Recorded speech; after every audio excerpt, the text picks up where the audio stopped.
Right. Hello and welcome everyone to our second pitching session for Work for Tomorrow. Some of you will have joined us earlier today already, whether that be morning, afternoon, evening. We're straddling all the time zones today. So I'm Lily. I'm Global Policy and Influencing Manager at IRC, and I've been sort of coordinating this competition. It's been really exciting to be working with the Innovation Resource Centre for Human Resources on this competition. Yes? I'm sorry, can you just press in the live streaming because you're a host. So apologies. Yes, sorry. I just saw the notification come up. So we're not live yet. Brilliant. Yeah. And I can see Jodie's joining, so I'll just... Perfect. All right. Apologies for that. So hello and welcome everyone to our second pitching session for Work for Tomorrow. We're really excited to be doing this project with the Innovation Resource Centre for Human Resources, where we've been looking for some of the most interesting ideas, looking at how we can respond to longer working lives. For some of you who joined us earlier today, you will have already heard some really interesting pitches, and I'm really looking forward to hearing a few more. As you might have noticed, we have some very, very different time zones here, hence the different pitch sessions.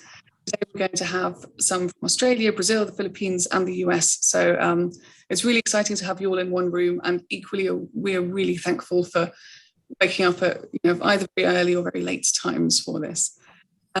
In terms of how we're going to run things today, we're going to hear from our innovators who've each prepared a short pitch for 5 minutes. We're then going to open the floor to our judges, who are going to ask questions and find out a little bit more, and then we'll close up for the session. Just before we get started, if you didn't catch our earlier session, that's also now available on our YouTube channel. And most importantly, make sure that you register for our awards ceremony on the 22nd of March in Newcastle, which will both be in person at the Catalyst building, as well as virtual for those of you who won't be able to travel. So I think without much further ado, I'll pass straight over to our first pitcher. So we've got Lindsay Simpson, who's going to present from 55 Redefined. Over to you, Lindsay. Thank you, Lily. And I'm just going to share some slides, and I'll just ask you to do next slide, if that's okay, Lily, to move on. Well, hi, not yet, sorry. As an indication. So hi, I'm Lindsay Simpson. I'm the founder and CEO of 55 Redefined. We are a social and economic enabler championing age diversity across a huge range of categories. So jobs, access to finance, legal, and across all of the lifestyle categories. For today's competition entry, we're focusing on our work in the jobs and the workplace environment, where we support over 50s candidates with job search, access to free training, self-assessment, and inspiration around their careers.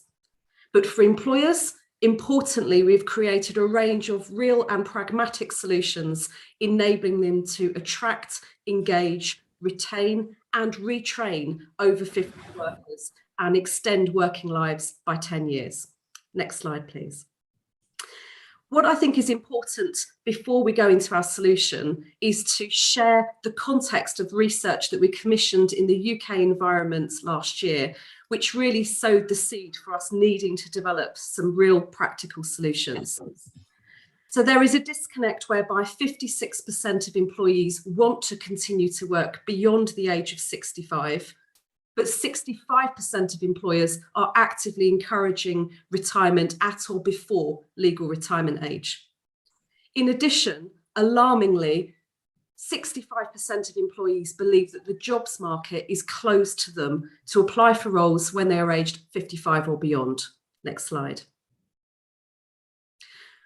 Unfortunately, false and dated stereotypes about this age group have got worse through the pandemic, with the media reporting that over 50s are vulnerable and they need to protect themselves. We identified now that 37% of employers are citing health and illness as a reason not to hire somebody over 55, when the evidence is actually the opposite to that, and somebody in their 50s is 200% less likely to take a day off work sick than a worker in their 20s. Those false stereotypes also continue to purport around lack of energy or digital skills, with over a fifth of employers using lack of energy as a reason not to hire over 55, despite us knowing that this is a personality trait and not related to age. Next slide. Alarmingly, we identified significant and serious bias within the HR function itself. And this was particularly related to the age of the HR and recruitment leader. So if that leader was aged 25 to 30, they were 39% less willing to hire an over 55 than their counterparts aged 46 to 50. And this statistic related to the own age of the people controlling our HR and recruitment functions continued through other areas such as learning and development opportunities. Next slide. And then finally, and more positively, we are pleased to report that 90% of employees believe that they do have transferable skills and are able to move role and move industry if the employer could offer technical training. They're also realistic about the fact that they would need to take a drop in salary to potentially retrain into a new role or industry. However, the massive disconnect is that 65% of employers will only hire people in this age group to do the exact role they've always done, and they're not prepared to retrain on technical or industry skills for this age group. So next slide, please. What does that mean in terms of solution? Well, from 55 Redefined's perspective, we're proposing two separate elements. Next slide. The first element is to actually provide control and support and a framework for employers to actually change the dial on this often ignored element of their ED&I strategies. So we have designed and introduced an age-inclusive employer accreditation that creates a charter of commitments and promises and actions around their existing workforce and the wider market in full. We provide them education and training, putting their teams through age unconscious bias e-learning that we again have self-developed to anybody who's in a position of power and influence over recruitment and training opportunities. And then as part of our accredited employer cohorts, we gather all of the UK and global research around the demographic of age and provide research reports, best practice and insights, giving them the content and enablement to actually change the dial within their organisation. Next slide. The second element of our solution is a little bit broader and involves, as a UK environment, the government and employers working together to support adults. We believe that there should be a new key stage at age 55. We believe that individuals in this age group are not understanding and recognising the longevity of life that they have ahead of them and are planning their work age and their retirements based on dated stereotypes from their own grandparents' longevity of life. We believe that with the government and employers' support, we can introduce a career and life audit, helping people to understand their own longevity, their career aspirations, what lifestyle do they want as they age, and therefore what finances do they need to have in place to support that? And then finally, what training and development needs that do they need in place to help? Next slide. Thank you for listening, and I would welcome your questions. Thank you so much, Lindsay. I'll open the floor to our judges, really. Who wants to come in and ask a question?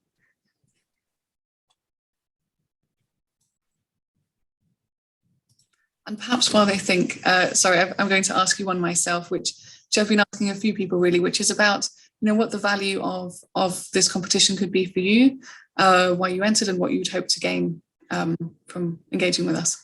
Of course. So we are a relatively new entrant into the age space. And at the moment, our focus is on the UK market.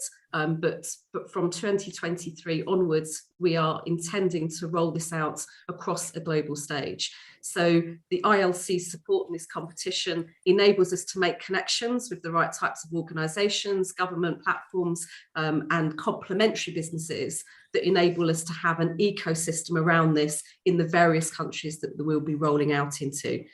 Secondly, all of the employers that have come on board with us since we launched last September have typically been global corporates. So ITV, Rank Group, Barclays, FTSE 250 organisations, Hilton, that are looking for global solutions and not just something that is supported in their UK workforce. Thank you, that's great. And Caroline, I think you've got your hand up.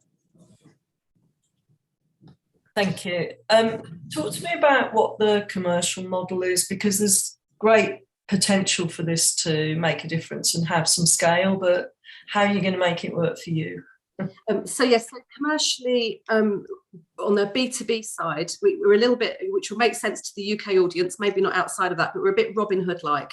So we earn our income from our B2B, and then we use that to subsidise and provide free support to consumers and candidates.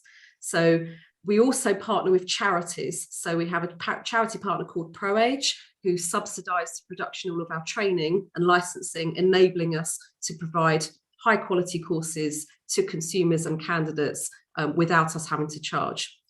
We have an annual license fee for accreditation, and then we have support around that in terms of consulting, a job board, content reach strategies to this age group, and of course training solutions, which are structured based on the size of the organisation. So if you're a large global corporate, you will pay more than an SME. And for charities and not-for-profits, we reduce all of our rates by 50% versus what commercial companies will pay. Thank you. Sure. Great, I'll pass on to George. Lindsay, fantastic presentation, and you know, who wouldn't agree with your ambitions. I just sort of want to unpick, you know, you've got a very bold ambition in terms of getting government on board and legislating. How reliant do you think you are on that aspect of your proposition? And what do you think you're going to need to demonstrate to get government not just behind you in words, but actually deciding that this is a tax priority for expenditure? Yeah. So from the government perspective, we're not actually asking an awful lot. I think the commitment is to write to people in this age group and educate them around longevity of life. I think we can report in the media, they can read it in articles about, they can pick up books called The 100-Year Life, but it's not sinking in. But I think if the government of the country concerned writes to an individual and says, happy birthday, and by the way, you are only halfway through your life and you need to plan for the next 40 to 50 years, but we're going to help you. We've developed a digital toolkit. We're going to incentivize employers to take a moment of coaching and support with you at this age to make sure that you're supported in that environment. But actually the infrastructure to do this isn't face-to-face, George. So this is about developing a digital MOT toolkit that educates and prompts people to go through a process. Where we want employers' support is then, if they are an employed environment, is to then help them with the things that they identify as outcomes. So if they do decide, actually, I was planning on retiring at 65, but actually I think I need to add 10 years to that, but that needs, I don't want to do this job for another 10 years, I want to retrain. We're asking employers to get involved in that conversation and support employees to move within the organisation rather than feel that they have to leave. Right, lovely, thank you. Great. We've had a couple of questions come through, and I think you've partly answered them. So I'm going to sort of give those to you as sort of prompts and then pass straight on to Sheila to ask her question as well. So there was one around sort of what your business plan is, which I think you've slightly, partly responded to, and sort of what your sort of metrics of achievement would be. So what does good look like? But I'll pass on to Sheila as well, who's got her hand up to ask her question. So Lindsay, thank you so much. It was a fantastic presentation. I would love to know more about the accreditation and how you might be able to, first of all, is this a once and done, or is it an annual review? And how you might use perhaps an annual review to continue to up the bar in terms of what's expected of employers. Yeah, exactly. So it is an annual, well, it's actually a quarterly process. So it's an annual license process whereby we start off with a set of commitments. We haven't yet found an employer, despite working with a huge number of them in the UK environment, we haven't found an employer that is doing well in this category at all. So typically they're doing brilliantly in gender, in race and disability and LGBTQ+, and they will all put their hands up and say the accreditation is step one on the road to understanding how to support an aging workforce and to attract talent. So what we support employers with is structure. So if you're a large organisation, it isn't as simple as just making a promise saying we will do more. They need structure around talent attraction. What does that mean? How are they adjusting their talent attraction strategies? How are they educating their hiring managers and their recruitment leaders? They then need guidance around policy. So every employer we've spoken to has not looked at their employment policies in the context of age for at least 5 years. So their employee benefits aren't geared up to age, their retirement processes, they just aren't really recognising any actions. So we start off with a series of actions that they feel are committable in the first 12 months. But then you're quite right, Sheila, the objective is to continue to raise the bar and become competitive. We have actually partnered with another organisation in the UK called HR Data Index, who are providing a D&I index at the moment around gender pay gap reporting and other elements, whereby for the first time ever, we will be able to benchmark organisations around their commitments and performance around age. So that's really where we're seeing this going with employers, but there is nobody that's outperforming in this that we have come across. There are some doing better than others, but they are step 1 versus, say, step 10 in other categories of ED&I.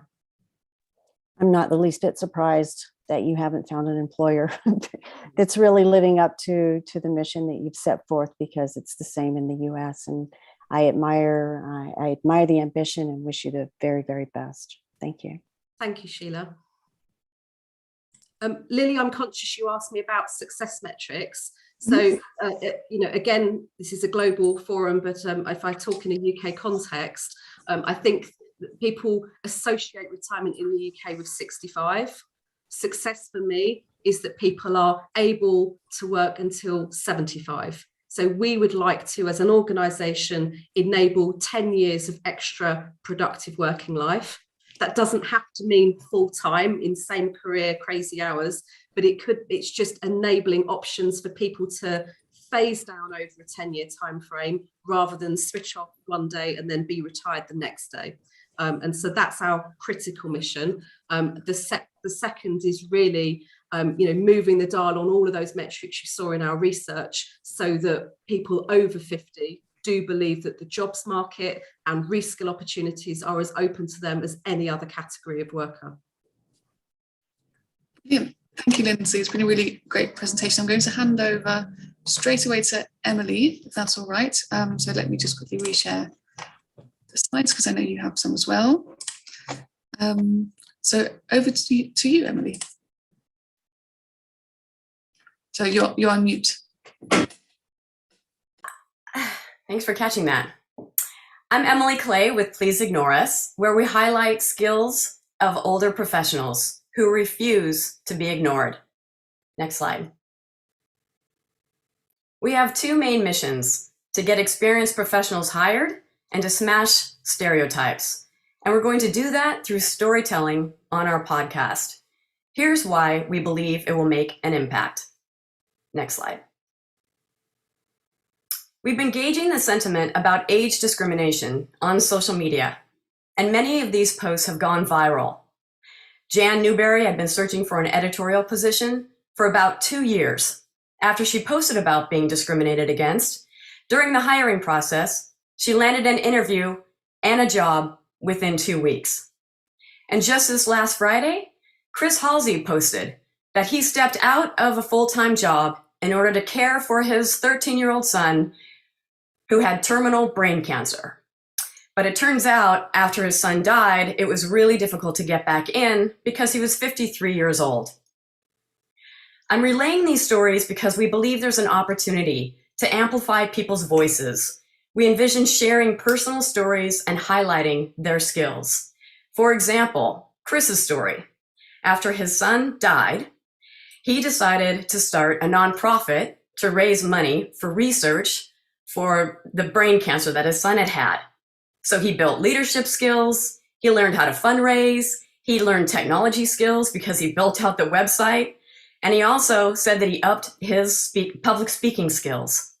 So he learned all of this And we believe that there are tens of thousands of Jans and Chris's out there whose voices need to be elevated. Next slide. And that's where we come in. Please Ignore Us will elevate their voices in a safe environment. So what do I mean by that? Well, on Chris's post on LinkedIn, someone chimed in and cruelly said, "You should have had this on Facebook." Needless to say, that person wasn't very popular because in a COVID world, lack of empathy is not tolerated by most people. So one thing we are trying to accomplish with Please Ignore Us is building up empathy. Next slide. In terms of how it works, on the job candidate side, we do have a form where candidates will submit their story. And then we go ahead and review it and we interview guests. And at first we are aiming to have 4 to 5 people or episodes per month. And we will have a select 2 or 3 questions, and they'll be the same questions for each guest. Now, after we have produced the podcast and published it, we're going to promote it all over the place on social media. And we want to increase awareness about adding age diversity in everyone's DEI and B goals. Next slide. So on the organization and hiring manager side, once they hear a story and they are intrigued and really want to speak to this person, we have this on our homepage so that they can get in touch, and an automated system so that people can be emailed and connected to each other. Next slide.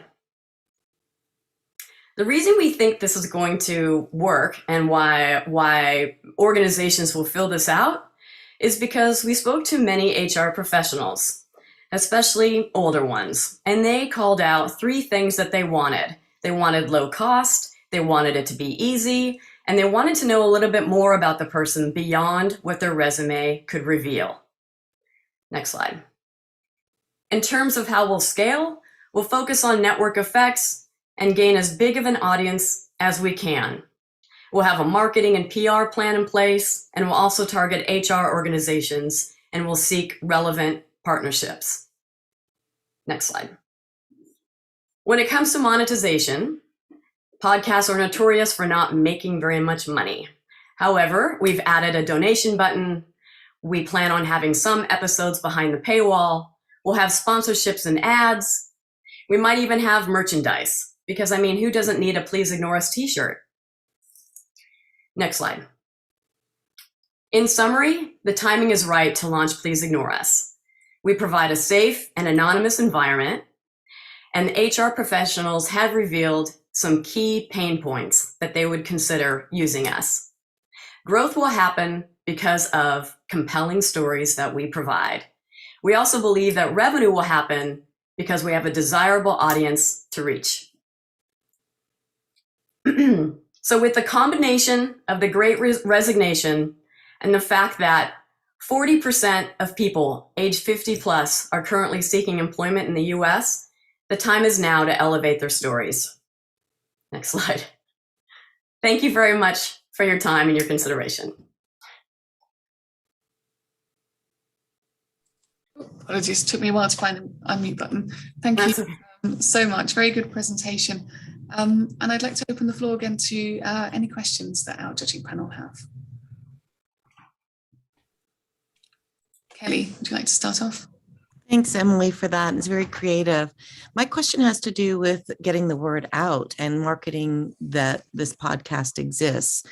Given that in sometimes we tend to preach to the choir, so to speak, and so how do you plan to break through in a way to influence and shape behavior and perception of people who may not be part of the group that already gets this and is coming, organically to your podcast? Mm-hmm. So that's a good question. So I am a member of a number of different groups on LinkedIn. One is a leadership think tank. There's also a couple of organizations within Oregon, and they're all over the nation actually, to help people age 50 plus find jobs. So those are the people that the organizations that I would look at first. And I also have about 300 contacts and emails already of people who want to be involved. Does that answer your question? Yeah, thanks. I didn't see I was on mute. Yes, thanks. Yeah, okay. Brilliant, thanks. Caroline, I think you're up next. Yeah, thank you. I guess my question is again about scale, although you've touched on that, but particularly reaching into the recruiters or hirers market, you know, that it could take a while to break into that. How are you planning to tackle it? Yeah, I think I agree. It will. I think that the main target for this would be startups and small and medium-sized businesses, because what several HR professionals said to me privately was that oftentimes we need an adult in the room. And I know that in alone is ageist, but there are people out there who want people with experience and who are intentional about hiring. So in terms of how to find them, I have a pretty big network. And so getting the word out about this, I think there'll be several people who will be interested. Is there, you know, you've got a big network. Is there a way you could franchise this as an accelerator? I hadn't thought of that, actually. Super interesting. Possibly. Because I also thought about having a job board too, on the website. But one challenge with a previous project I was on is shame, and not only just with the individual about not believing that they need help, but also an employer doesn't want to be called out as being intentional, right? As being willing to hire. So it's complex, as we all know. But anyway, did I answer your question?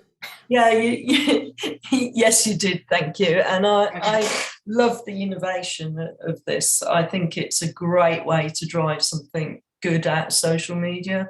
We hear so much about the damage it does, but this is real potential for good. So thank you for bringing it to us. Sure, thanks. Thank you. And Sheila, I realized you just took your hand down, but did you also have? Yes, I did. So Emily, great presentation. I'm sorry my internet booted me off right when you were telling the story, so I'll have to get the transcript. Somebody else will have to send me the transcript, so I'll get that. I want to hear what those stories are. So I have a two-part question. One, and you talked about this whole thing about shame and people not wanting to admit that they need help. Having been a journalist and writing on this topic for Forbes for 3 years, I can tell you that some people are more willing to talk about this being an issue for them than others. There's differences, obviously, between men and women, but also, as you know, age increases the potential for bias across other dimensions of diversity, especially Black and brown women. So wonder if you've thought about how you might manage the diversity aspects of the stories you're telling. I mean, one element of the social media piece is talking about adding age diversity to an organization's DEI and B goals. But part of what we're trying to do here is create anonymity so they can change their first name if they want to. Okay, the candidates can, and then nobody's going to see a company, inputting the information. So one piece is being anonymous, not their voice, of course, but and we have gotten feedback about that piece, about not wanting to be out there in terms of a photograph or a video. But in terms of the age diversity piece, we know only 8% in the US have it in their DEI and B goals. And so talking about that on some of the episodes, I think is going to be critical. Does that answer your question or no? Well, I just think that even with a voice, I mean, people are, not always, but, and maybe it's just an assumption that people make. I just think that it might be helpful for you to consider how to connect with specific networks, especially brown and Black people in the U.S. Just a thought for your consideration. Yes. But I understand. Love the idea. Thank you so much. Thank you. Great. Thank you, Emily. Unless there are any other questions, I think I will pass over to Sergio from Laborotech. And I know you're sharing your own slides. Right. Let me just share here.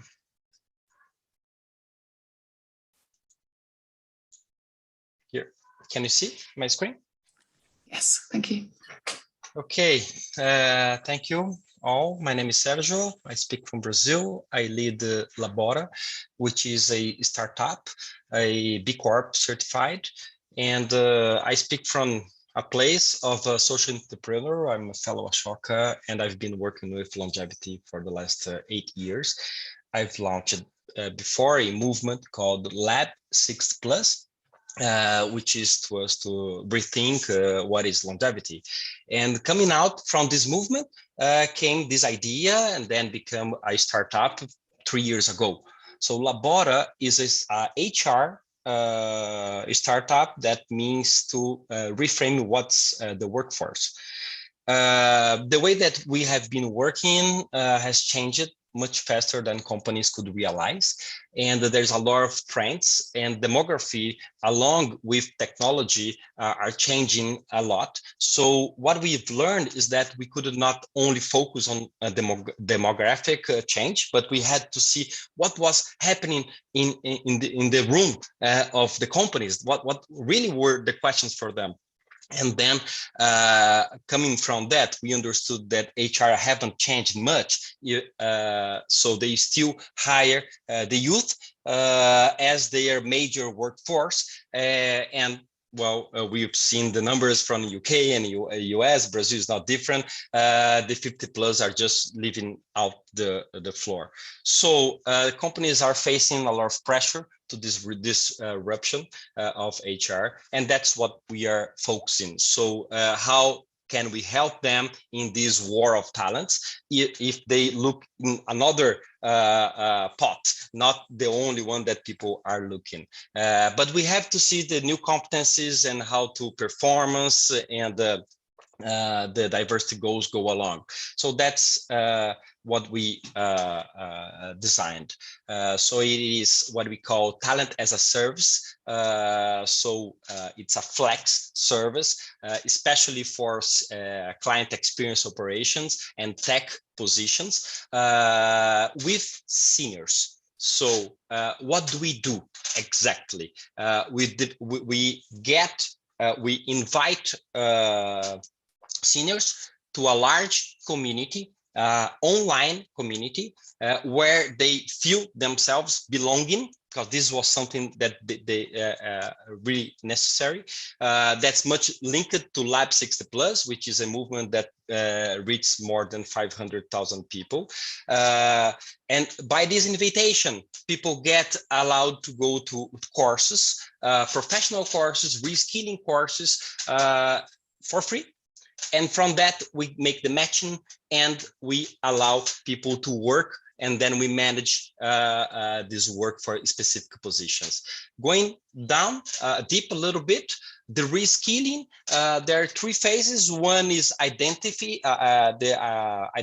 how their identity gets stronger. So I feel good because I'm 50, I don't pretend to be 30 or something like that. After this course, they go to professional courses. Some we develop, some are partners like Oracle, Microsoft, edtechs like Descomplica. And going through these courses, our technology makes a map of their skills and propose. So we retire the traditional way of hiring. We can understand what people are today, not what they were yesterday, and what they want to be tomorrow. And by doing that, we do the matching for new positions. And then there is 2 outputs. One is, okay, company, you can hire this person, and that's where our business start. Up to here, it's everything for free. One line of business is hiring on scale, at scale for companies. And second is, okay, you're not ready to hire. Okay, I handle a set of positions for you. And you'll see that this works. So how do we do that? In a geek-like economy. So we make allocation for people and mentoring and mentor the results. We developed an app that for every transition we can adapt it. So we know what's happening in each operation, and then we report to companies through a dashboard that comprehends all the little tasks that people have done. And by doing that, for example, in the largest Brazilian bank, we've increased the KPIs for business in less than 3 months in client experience. Or for Sanofi, which is a pharma, we are complementing their workforce with HR for HR team and marketing. And then they have zero turnover or training. We do all that because it's different to train and to give different benefits for seniors other than other employees. So our roadmap so far, we have been able to reach the attention of large companies in different fields, especially the ones who are really linked to diversity and the ones who really see that the war of talent is really reaching them. But most important is to us to reinvent work, as we say, which is work must be a good benefit for health, especially for 50+ workers. So we measure every 3 months how the work that we provide really is increasing their health with the WHO, the World Health Organization Quality of Life protocol, and see how exactly it's really making good for them and not bad for them. And so we are just starting. We are now a community of 22,000 seniors, but we want to reach to 100,000 and go abroad. But we have a lot of space to go in Brazil still. Thank you. Thank you. Very impressive. Can I just ask a sort of quick clarification question? Sorry, before the judges. Sure. Questions. So does that... Sorry for my English. No, it's brilliant. So does that mean people are sort of directly employed by you as opposed to the organization that the work is provided for? We have 2 models. One model, the 2 models, people go through the same engine. One model is one company asks us to say, okay, we want a large scale hiring program. And that's what we do. 50 people we've done for Accenture or Avanade for tech positions especially. So we retrain, reskill, and offer talents for a company to hire. That's one thing. But the thing is, we've learned that companies are not really ready for that. So, and there's a lot of people that really need job, as we saw in US and UK. In Brazil is the same. So it's like, okay, we need a new solution. So the new solution that we did was like Geek, a solution. So, okay, if your culture is not ready, we will prove you that this works. So for specific positions, we've been proving that. So in this case, the company makes a contract with us, a year-long contract for a number of positions, and these people are autonomous. So we hire them by hour that they work. So for if you have like 10 positions, we have 3 times more people certified by our engine, and then we allocate them in different days as they wish and as companies need, and then they get the payment for that. And then that's why we are so interested in not just paying, just not to be another geek platform, but like to guarantee that the health is growing and the sense of belonging is growing, and the number of skills that they are developing is growing continuously. That's what we measure continuously for the whole community. Thank you. George has a question. You're also on mute. Sergio, great presentation. And I have to say that every time I thought up a question, you started to answer it, which is a good start. What I really liked was this flexible working that you've just described, which I think matches a lot of people's lifestyles. But also the way that you've highlighted quality of life. And I'd just like to hear a little bit about what you've learnt and how you've used what you've learnt from the quality of life information that you're getting. Sure. Well, what we've learned is that the job positions that we have were not designed for 50 plus. So we need to redesign them. So for example, if we hire a group to be in a bank branch, they're not used to have some notice to make people to sit or to stand or to have a break, right? Or they do not in the starting point or in the ending point ask people, how are you today, right? So all this we have implemented in the app. So when people start, say, okay, what's your mood today? How are you today? And if someone is leaving the work worse than it arrives in a series of days, something is problem. Maybe it's with the environment, with the person, with the manager, but then when we have a lot of people working in the same branch or in the same with the same manager, then we can cross information and understand what's happening to the person or what's happening with the environment. So what we've been saying to companies is like, if you apply that, you learn a lot around all your working environment, because your working environment traditionally is workaholic, is to get the most from people and not built to bring health to people. Lovely, thank you. It's a great answer. Thanks. We've also got a question through from one of our audience members, which is around sort of, obviously, I think you mentioned that this might be a sort of transition from more, I don't know, employed work to retirement, but do you do anything specifically to help employees prepare for, save for retirement?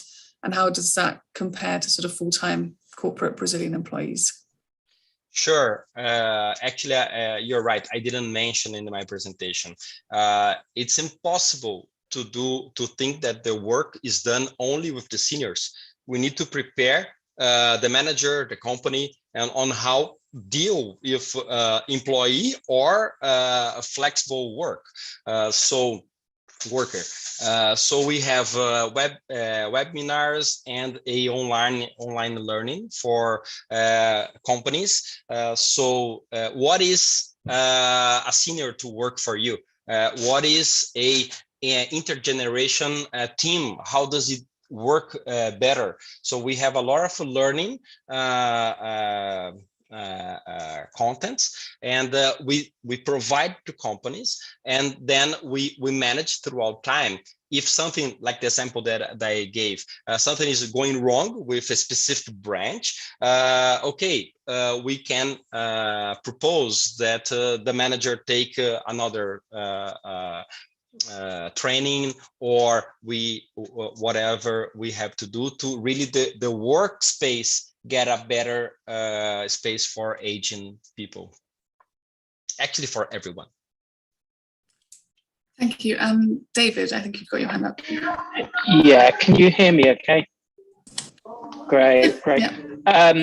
Yeah, I really like it, really interesting. And yes, you're right, Brazil is a huge market, so you've got plenty of space to grow from 22,000. It's interesting. One of the big ILC Global Alliance members is Alex Kalachi, who says when he was born, life expectancy in Brazil was about 50s, and he's now in his 70s. So it's over a short time you see huge changes in Brazil, and places like Copacabana have got life expectancy higher than bits of Japan, I think, which is fascinating, sort of as it stands.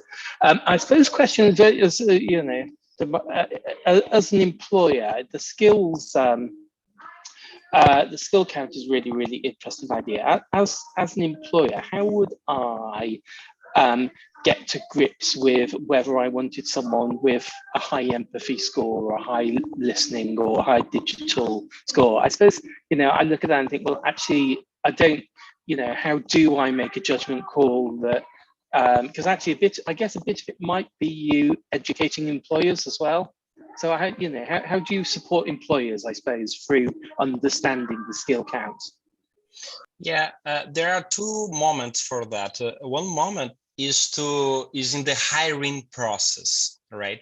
What we've learned is that the hiring process that we have today, which is made with interviews, dynamics, group dynamics, and curriculum, even if it's a HR tech curriculum or the traditional one, it really there is a age bias that people don't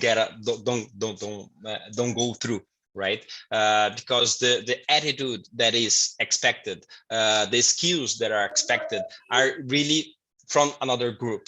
So that's why we retired this kind of mechanism. So we've developed our own, which really try to comprehend what people are today, which skills, hard skills and soft skills they have, and what they pretend to do in the next 20, 30 years. And this, going to your question, is a lot of learning to companies. Because even companies that say, yeah, sure, we want to hire, when we see, I mean, they're doing the same thing that they always done. So they say don't match. So what's happening in Brazil is that a lot of companies are talking about, but then they hire 1, 2, 3 people. So with our mechanism, and we won't get along with that, right? So with our mechanism, we said, okay, we won't hire 1, 2, 3 people. We hire at least 20, 50, 100 people for you. But to do that, you have to learn what you're doing wrong, right? So there is in this first phase of getting into the company is a lot of education, and then we have digital content for company, and then there's a second, which is when we follow up what's happening, and then we have some triggers to present to show us what's going wrong or not with an area or with a manager or with a specific senior worker, and with this trigger, then we propose a specific action for the client of education or management. Great, it's great. Thank you. Brilliant. And the final question from Caroline. Yeah, it's a really quick question. I love it. It's a really holistic thing. You've really thought about it. How do you develop it further? Sorry, I think I didn't get it. How? So what's next? It's a holistic solution. I love it. It's brilliant, but it's not a static model. Where are your aspirations? Great. Thank you. Last year was a year for really proving that it works with large companies and startups in different fields. Now we need to grow. In the startup field, this means to reach Series A.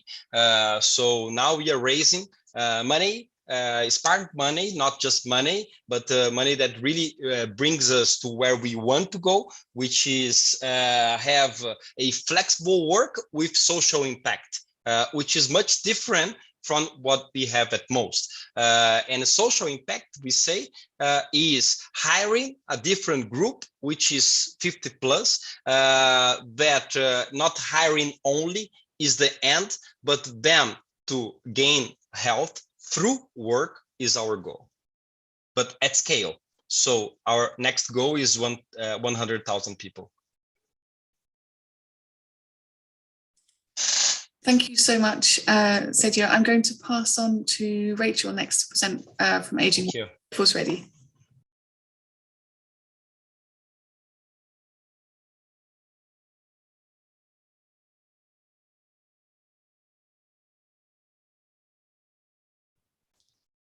Can you see my screen? Yep. Brilliant. Thank you very much. I'm Rachel Palmer, and I've been running the the Aging Workforce Ready project for the last 3 years. So I've got a lot to say in 5 minutes, so hang on to your seats.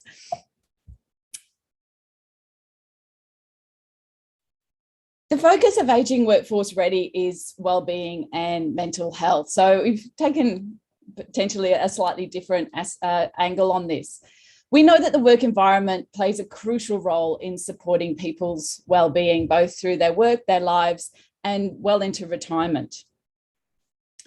Using a co-design approach with public transport companies so far, we've created assessment, resources, and training that are practical. We've tried to keep this really easy to use, easy as 1, 2, 3, hopefully. So number 1, examine. And that's about really understanding what's going on in the workforce. We have a qualitative practitioner-led assessment, but for scalability, we've got the core of that assessment and put it into an online quiz, 20 questions. And because of this competition, Dr. Nora Gray, a Chilean researcher, came across this quiz and has been in touch with us. She wants to translate it so that she can use it. She says that for a long time, she's been looking for something that's self-assessment, that's practical, that gives good guidance on what to do next. And she hadn't come across anything before this. Step 2, educate. And we've put a lot of thought into our thought leadership. We've written white papers, we've published published articles, we've presented in podcasts, we've done conferences, webinars. And one thing that really excites me that I think is innovative about our thought leadership is this idea of late career navigation. We think that, leaving the transition to retirement conversation to, 6 months, even 2 years before retirement is too late. We know that there can be mistrust. People on both sides, the employer, the employee, get worried about discrimination. And if we have these conversations in our 40s, then we're setting up a different culture, a different conversation. People can be thinking about their retirement well-being for a long time, planning ahead, as well as the organisation investing in that knowledge transfer. Again, not leaving it to the last minute. The business case, we've put it in videos, get rid of slabs of text. And I wish I had time to show you this Dave and Carlos video, the one on the left in particular. We modeled it on an ad. So it really is an ad to employers saying, do these simple things. The benefits for yourself and for employees are worth it. And then on social media, we've had a raising awareness, myth-busting campaign. And the AWR project, we're currently in our evaluation phase, and the feedback has highlighted, the impact that this has had. One of the pilot participants told us a story about how they hired Rob. Rob was an older person, not someone that they would normally consider to employ. And because of these myth-busting infographics and the conversations, the sound bites that we've put out there, they hired Rob, and he did. He went on and he's busted all the stereotypes. And their catchphrase at the moment is, we need to clone Rob. Step 3, equip. And the people we really want to equip are the managers. It's not fair for older workers to rely on the boss lottery. I mean, maybe you get a good one, but maybe you don't. And managers, frontline managers in particular, I mean, they have a tough job. They have to be across so much, and our training looks at compliance, that legal aspect. It looks at educating them around the realities of aging and capacity changes, and most importantly, the conversations, training them in how to have these proactive, respectful conversations around these key topics. And while the training got good feedback, people liked the content, they liked the frameworks, they were still saying to us, how do these conversations actually work? How do we have them? And we've recorded these simulations. They're online role plays, dress rehearsals, if you like, for a conversation where a manager can click on different responses and see what an employee might say and how one of these conversations can play out. There's a hub that supports managers as well, with lots and lots of resources. In particular, there's conversation guides to help them prepare and plan for these tricky conversations. There's also worksheets, fact sheets, and other handouts that they can give to the employees, so that, you know, they're not having to have in-depth values conversations. They plant the seed, give the resource, and people can go away and think seriously about their well-being.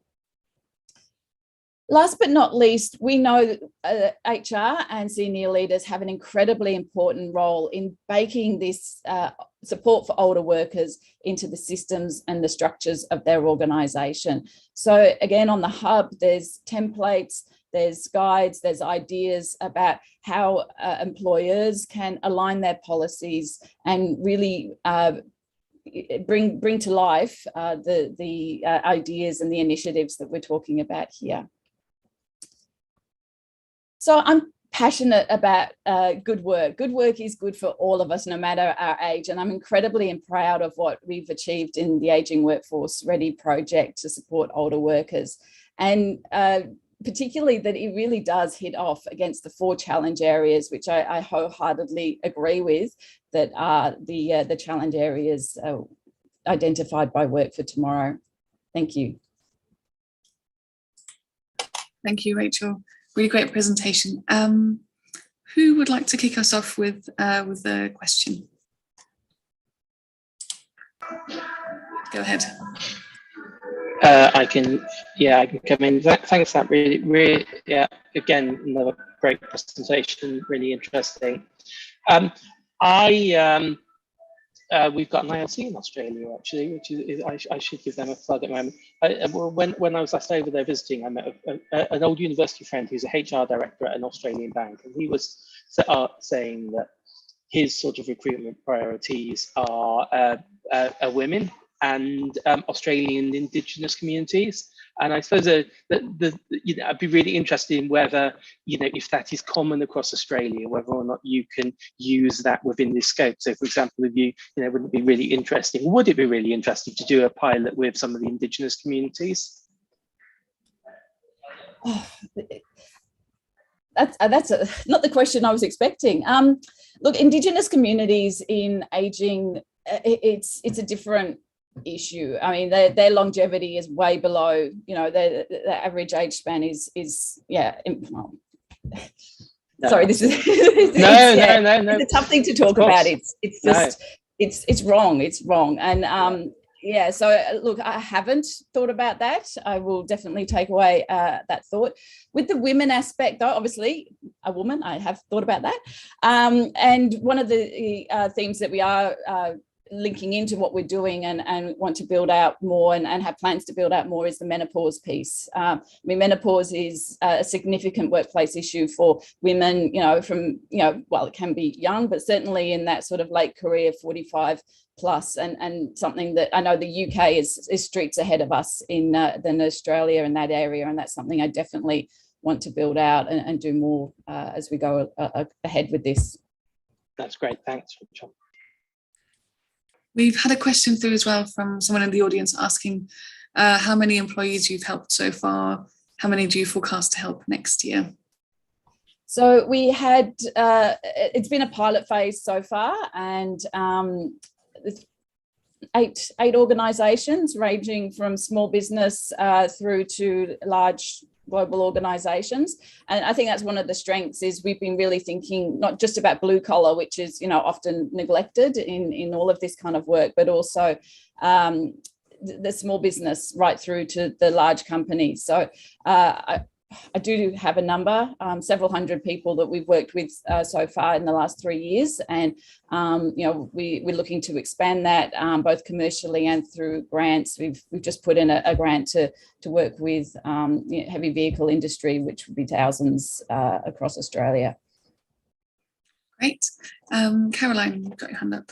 Thank you. With the education piece and the hub, it's quite a resource-hungry process. You've got to, keep refreshing that and stay ahead for the thought leadership piece. How are you going to manage, that kind of essential part of offering your service and driving for scale? So I think they go hand in hand. One of the things that has, I guess, been evident to me anyway over the past few years is, while there is a one size fits all, people engage more with things that look and feel like them, that are familiar to their industry.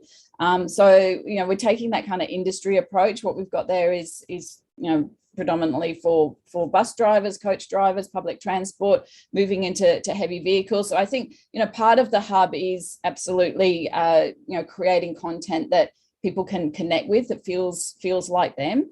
And as we grow this and find different issues in different sectors, while there's a commonality, for example, one firm that I've worked with recently, the superannuation program is a big deal, and that's something quite specific, something I hadn't sort of come across in other organisations. So you find these particular issues that sort of get you thinking and need to sort of build them out and address them. Great, I'll pass over to George.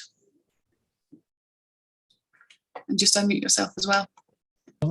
Rachel, you've talked about your sort of ambitions to scale in the transport industry. I'm just wondering, from the learning that you've had so far, what sort of sector would you think is most open for you to move into as a sideways move? Look, I think that's why these kind of forums and conversations and getting, the global conversation going is so important. I find that here in Australia, we have a love affair with younger people, and, the people that are interested in this are often sectors that have an older population and are really sort of looking for ideas either to, manage them out gracefully, if not sort of sustain their careers. So, I think we need more conversations like this so that we can move into, younger workforces and raise that awareness, because at the moment, I think the appetite is in those workforces that already have older workers. Thank you. Great. Well, Rachel, thanks so much for your presentation. And I'm going to move us on to our final pitch for today, David, and I will just be sharing your slides as well. Should be able to see that now. Yep, that's great.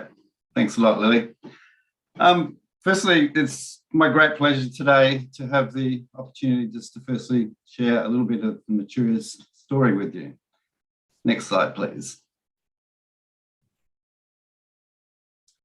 So today, we aim to demonstrate that by removing the employment bias and discrimination in the recruitment equation, Maturia's enables organisations to recognise and harness the untapped value of the mature age workforce, which in turn supports age diversity, equity, and well-being in the workplace and the broader society. Next slide, please. So let's just take a look at this picture at the moment. This is a loading slide, Lily, so just click on it and there'll be 3. Thank you. So let's just take a look at this picture for a moment. Can you hear the silence? Unfortunately, the answer is yes. The reason being is that employment ageism is hidden in real sight, which is why we need innovation to create employment without ageism. Next slide, please. So we need innovation to create equal opportunities for employment for mature age people, really simple, and to win the war on wasted and underutilised talent. And we know the size of it in Australia, but we also know that it's exponentially much larger across the UK and US. Next slide, please. We need innovation to help organisations objectively source, match, and hire mature age talent, and to reverse the cost of employment ageism and turn it into a global talent advantage. Next slide, please. Let's talk a little bit about originality. So the new eyes that inspired Maturia's were born from real life experience of employment ageism, my own personal experience. I chose to turn disappointment into a new way to transform and democratise recruitment, an opportunity to redefine the true employment value of mature age workers. Next slide, please. To make it matter, we designed a talent matching methodology to remove the collective bias and guesswork out of traditionally subjective recruitment processes. And to make it rare, we measure the depth and breadth of mature age workers' accumulated capabilities throughout their entire working career. Next slide, please.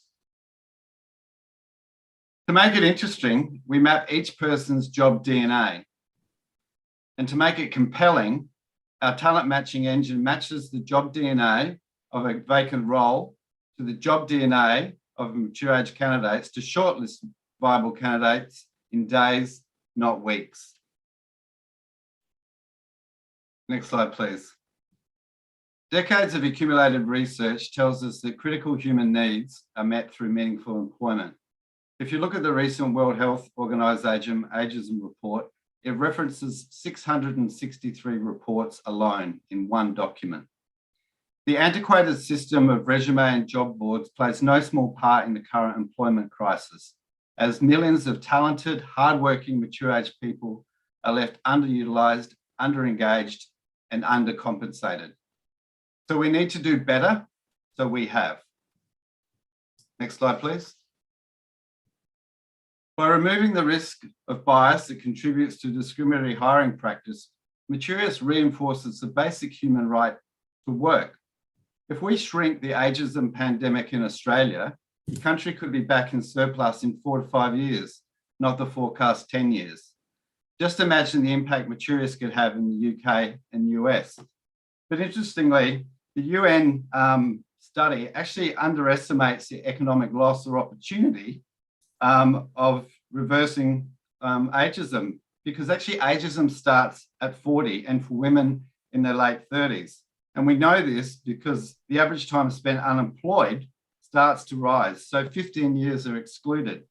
So we could reasonably bump up that $62 billion to $75 billion. Next slide, please. So to deliver the necessary impact, we created a fairer, better way to match and hire mature age talent. Next slide, please. Welcome to Maturius Deep Job Platform. There are a few things we've learned building a deep job platform, sometimes the hard way, about building our niche marketplace and offering. We found out very quickly that specificity is critical. Next slide, please. Focusing on our niche, which is obviously mature age and a select number of industry verticals, enabled us to design, test, and iterate a tailored and evolving product suite and user experience. The Maturius approach and technology brings together both sides of the marketplace to enable what many deemed impossible, possible. Next slide, please. We know that every software innovation is vying to be the next best thing, and we need to keep the door open for expansive upward growth while still operating successfully at a lower scale factor, which is often the mark of excellence in terms of underlying architecture upon which any single software platform is designed. As we scale, not only will the Maturius platform better serve mature age workers and organisations globally, we'll be a far superior business than the traditional and mainstream job marketplaces. Next slide, please. Sorry, there we go. We are pursuing the things that we do best with a team of like-minded people who share our vision and grit for employment for all ages. We're actively fostering authentic global networks to accelerate the opportunity for companies to hire millions of mature age people around the world. We've been working with the UK Department of Industry and Trade, Phoenix Group, the Age Friendly Foundation in the UK, Age UK in Gloucester, and the Department of Employment, Skills and Education in Australia, which is a federal government department. In the wake of global COVID-19, we believe Maturius will play a critical role in getting people back to work as soon as possible into the best jobs possible. Next slide, please. 67% of people aged 66 plus say they're not going to retire. That's assuming they can get a job, that is. Now is the time to rise to the occasion. In closing, I'd just like to say, the world belongs to those that are ready to walk the talk and take the next step in their journey. We certainly are. I'm David Tarr, the CEO and founder of Maturius. Thank you for the opportunity to share a little of our story with you today. Look forward to your questions. Thank you. Oh, sorry, this time I didn't find my unmute. Thank you so much, David. And actually, we've got a question through already on the Q&A, which is around what your commercial model is. So what are the costs for older job applicants, or who's that paid by? As a two-sided marketplace, there is no cost for mature age job seekers or candidates to join the Maturius talent community. Our business model works on a subscription basis, a SaaS that's tiered. So it's employer pays, and that subscription is based on a tier structure on job volume. So coming in at the low end of a commitment to 50 jobs up to 150, and then it becomes bespoke. We also have a percentage fee that's highly competitive as far as placement fee, and obviously licensing fee for the platform itself, which we're getting good interest and traction in Australia. We're having already good relationships with PwC, KPMG, Aware Super, and QBE, and NAB, one of the big four banks here. Thank you. Kelly, go ahead. Yeah, can you tell me a little bit more about how you, or is the plan to continue to penetrate the market and hopefully get a mass accumulation of people using it, or is it possible that there'd be an opportunity to perhaps package this and sell this to companies like Indeed that are already in the process but have those filters that bias? Tell me a little bit more where you might be in 3 years or 5 years. Yeah, sure. Look, firstly, platforms like Indeed and Seek and LinkedIn all use augmented intelligence around keyword search and filtering. We don't do that at all. That's not part of the Maturius proposition. If at a later stage we move down and there's an acquisition proposal that comes from one of those big hiring platforms, then of course we'd be open to that type of discussion. But our strategy is pretty specific about what we're trying to achieve from a scale perspective. In Australia, we work with global brands. So why did we select 3 of the big four, and the other fourth one will be on board soon? Because it enables us to land and expand into the UK and US. So a referral program. And in Australia, we're part of the PwC Align program, which is for best of breed startups. And they take us out and introduce us to all of their clients around Australia. The same model exists in the UK and the US. So that's the approach that we're taking from a scale perspective, and it's very cost effective. And then we think you leverage those brands and give people reasons to believe and say, this is what can be done in the market. And this is the opportunity if you change the way that you source, hire, and match and hire mature age talent. Okay, thank you. George, do you want to come in? Yeah, David, I mean, great sort of really interesting and disruptive sort of innovation there. And I can see getting an HR department just to accept that actually they'll change the way that they look at hiring and discard traditional CVs is one thing. I just want to sort of understand what else needs to disrupt in the ecosystem to make this work. So traditionally, a lot of HR departments use headhunters to source talent, etc. Even in the world of LinkedIn, some of that is still going on. What needs to change so that people are filling out Maturius sort of DNA profiles? Yeah, no, it's a good question. Like, there's an enormous amount of change and lifting to be done. Ages has been around with it. The term was coined 55 years ago. So we've got a bit of catching up to do on education. But we don't actually come in at the HR level. We come in at the CEO, CFO level to solve business problems. And so when we go in, we're talking about what specific problems are they having. And generally, most organizations are having problems with retention and attraction. And that's a cost that actually doesn't appear in the P&L. And so it's a recurring issue. So you've got to think about, how are we going to solve this problem? And so we take in a solution, talk around the metrics, talk about the lift of productivity, talk about how that improves productivity and time from a talent acquisition team in HR, and CEO and CFO buy off on that. And then we go in and we start working with HR and talent acquisition and D&I and OD&L, take them on the journey, because there's a number of components in this. It's not just about the technology, it's about changing the way people think about mature age. So when you have traditional systems that are designed around a much younger cohort, you've got to actually embed new processes into that. And everybody has a default position. So we essentially run pilots with them initially, build traction, and then build business case to then take that into a licensing environment with them. And it gives people the opportunity to adapt and grow, and then look at how they actually change onboarding. And then also look at, the bigger thing about how do we hire age positively, and how do we create an age friendly and positive culture around that. And we work on all sides. Thank you. Thanks. Kelly, can I just check, is that a historic hand, or did you have another question? It's a historic one. I'll take it down. Then I'll pass over to Jodie.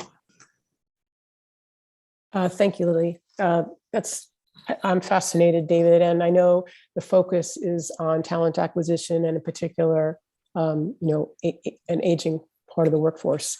But in some ways, I'm even more sort of intrigued by the job DNA element of your platform, because every company, at least in the United States, it's a big topic, is looking at and it needs to get better at understanding actually the nature of work and jobs.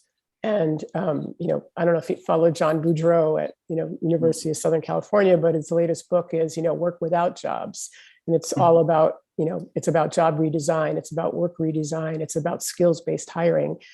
So in some ways, if you take the job DNA itself, I think is an incredibly rich potential offering that's applicable in lots of different parts of the HR market, beyond the actual hiring process itself. And I'm just curious, is it just me, or are other people having this conversation with you, or have other employers found that interesting? Yeah, absolutely. Like we've got, like in our product roadmap, because of the richness of that data, we can actually map skills gaps across particular profiles for specific industries, and then advise what type of training and what that gap is. But the interesting thing about that is we're working with the Department of Employment, Skills and Education around that, because in Australia, these numbers might not seem large, but pre-COVID, there was 177,000 mature age, and mature age in ABS data is 50 plus, but by ABS definition, which is the Australian Bureau of Statistics, mature age is 45 plus. So it went from 177,000, and then it went up. This is pre the end of JobKeeper, which is furlough, it increased by 53%. So that was 335,000 people. So look at retraining, and an enormous amount of money is said, let's reskill, let's redo that, but understanding the gap and then understanding the type of work that person's best suited. And that's why we talk a lot around meaningful employment, not just here's that job. This is something that you can work, that's on your career pathway, that says, in mid-career and beyond, what does life look like and what type of work do I look like? Interestingly, we also work with the second biggest superannuation group in Australia. And so they're looking at that as a value proposition, what Maturius does, because it's two-sided. We do the DNA for the employer as well. But also how can that work within their environment? But importantly, how can they take that to their members and say, here's an opportunity for you to actually talk to transitioning out of work, but also midlife and what those opportunities are? Because, working with the SA Health, which is one of their members, nurses want to move into a different career because it's physically really demanding. But once you get pigeonholed, you get pigeonholed. And we change that conversation because we've proven that they're multidimensional capabilities and transferable across different job families and different occupations. So it changes the narrative, but you've got to have a really strong commercial proposition behind it. And then that opens the opportunity to have other conversations. I'll just also add that in Australia in 2018, 177,000 people unretired. And so pathways back in through superannuation funds is a big value proposition. So that's the other side we're working on as well. So it's a great conversation. We love it. We love it. It's very exciting. Yeah. Thanks. Great, thank you. Well, I think we're sort of at the end of our pitches, and just to say from my end, it's been really, really fascinating. Thanks everyone for taking the time. I also liked your comment just in the chat, Sergio. I think we need to think about how we can take this forward and, beyond the competition, really make those connections. And I'm looking a little bit to our judges there as well, who probably have some really interesting contacts as well in this area. So thanks everyone so much. Again, also for the very awkward times and time zones. I'm just going to pop for everyone into the chat here again as well, the link to our award ceremony. I hope you'll be able to join us, and either virtually or in person, also raise a glass to our winners. So thanks everyone, and have a nice evening, have a nice day ahead, wherever you are.